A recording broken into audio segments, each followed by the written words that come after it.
Día 212, Lección 27, Introducción y contexto histórico. ¿Quién escribió esta carta y cuándo? Judas, medio hermano de Jesús y hermano de Santiago. Puede que la haya escrito en el tiempo en que Pedro escribió su segunda carta, entre los años 60 al 65 después de Cristo. Estas dos cartas tienen similitudes sorprendentes. Judas escribe esta carta porque le preocupa que los cristianos puedan ser alejados de la verdad por astutos maestros de falsa doctrina. También la escribe para animar a creyentes a que defiendan la fe. Conocida como Carta de Judas, este escrito del Nuevo Testamento tiene una estrecha relación con la segunda carta de Pedro, a la que sin duda inspiró en varios puntos. Comparte con ella sobre todo el protagonismo de los falsos maestros, que están perturbando a algunas iglesias cristianas del último cuarto del siglo I. Ambos escritos utilizan datos procedentes de los libros apócrifos judíos, y ambos encontraron dificultades para entrar en el canon de los libros sagrados del Nuevo Testamento. Una simple lectura pone de manifiesto el carácter polémico del escrito, que ha de asignarse, por tanto, al género literario controversia.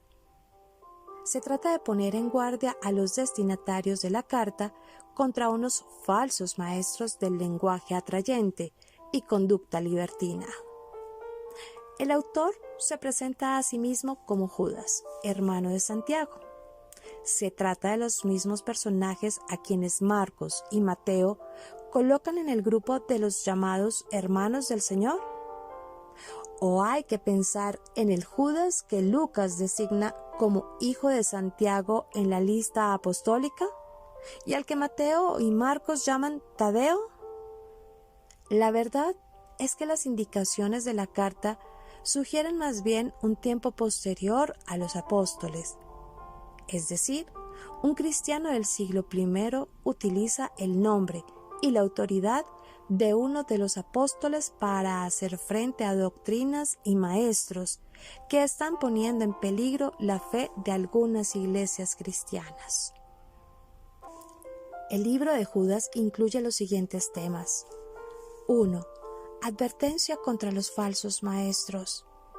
El principal enfoque de Judas eran los peligros éticos que planteaban los falsos maestros, que negaban el señorío de Cristo al usar la libertad cristiana y la gracia de Dios como una licencia para la inmoralidad. Estos falsos maestros eran refunfuñadores y criticones, mofadores que seguían sus propios deseos impíos y sus instintos naturales.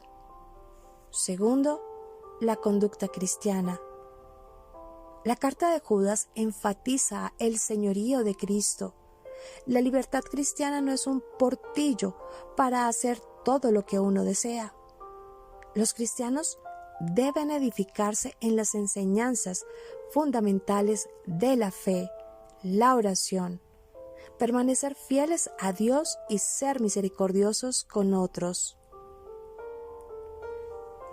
El autor se identifica como Judas, que es una variación del nombre hebreo Judá, Judas en griego, un nombre común entre los judíos. Sin embargo, el autor no especifica de qué Judas se trata.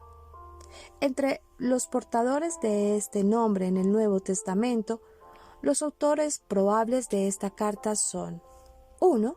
Judas el apóstol, no el Iscariote. 2. Judas el hermano del Señor. Este último es el más probable. Por ejemplo, el autor no alega ser apóstol e incluso parece distinguirse de los mismos. Además, se describe a sí mismo como hermano de Jacobo. Era común en ese entonces que la describiera como Judas, el hijo de alguien más bien que como el hermano de alguien.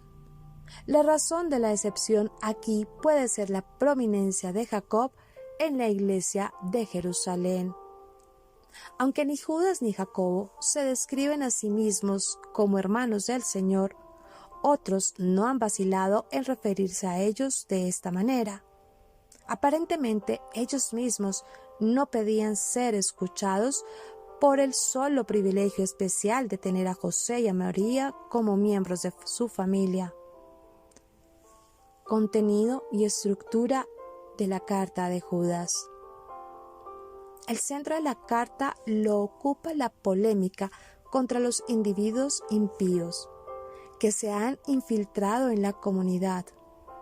No es posible concretar de quiénes se trata. Tal vez son los primeros brotes del movimiento gnóstico del siglo II. En todo caso, son presentados como gente que reniega de Jesucristo, injuria a los ángeles y crea divisiones en el seno de la comunidad.